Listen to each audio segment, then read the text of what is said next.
Ang mga estudyanteng mga excited mamili.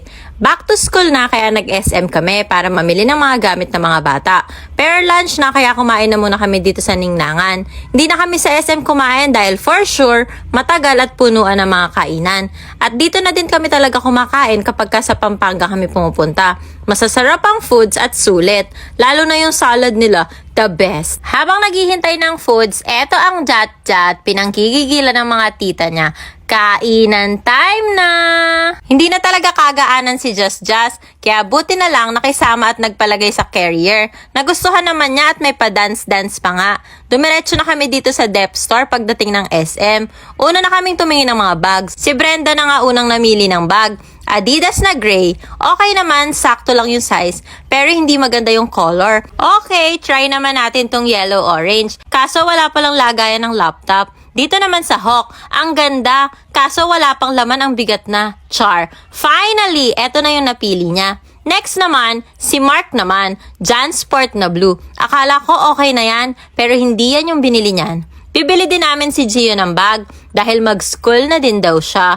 Pinamilian ko tong small na JanSport or etong Nike. At yung Nike ang napili ng daddy para sa mommy. Ay, este kay Gio pala. Ang cute kasi eh. May batang nagre-reklamo. Bakit daw siya walang bag? Char. Say hi muna kayo kay Jat-Jat. Para Dita. Peekaboo. Walang napiling bag sila Bella at Bambam dito, kaya sa shoes muna kami pumunta. Dito kami medyo nagtagal dahil wala na halos sizes sa mga shoes dahil ubusan na. Habang naghahanap sila dito, nag-ikot-ikot muna kaming mag-anak. Bumili ako ng ilang toys pandagdag sa prices sa birthday ni Just. Nadaan din kami sa gastos section sa mga damit pambata. Diyos ko po. Bumalik na kami dito sa kanila dahil nakakarami na ako ng kuha.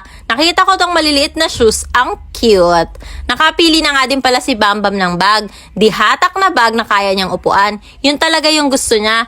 Yung pwede niyang maupuan. Si Bella nakabili na din ng dihatak din. At may bata ding nakigaya sa dihatak na bag. Pero di ko binilian kasi ang mahal. Baka mamaya hindi naman to pumasok. Char. Habang nakapila kami dito sa cashier para magbayad, etong si Gio nagpasakay dito sa motor. Akala ko joke lang kasi hindi naman to sumasakay sa mga ganito. At aba, maya-maya pinandar pa ni kuyang salesman. Ang kuya Gio naman gustong gusto.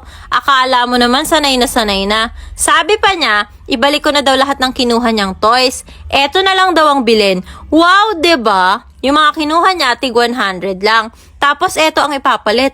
Diyos ko po. Umalis na nga kami dahil hindi na tama to. Char.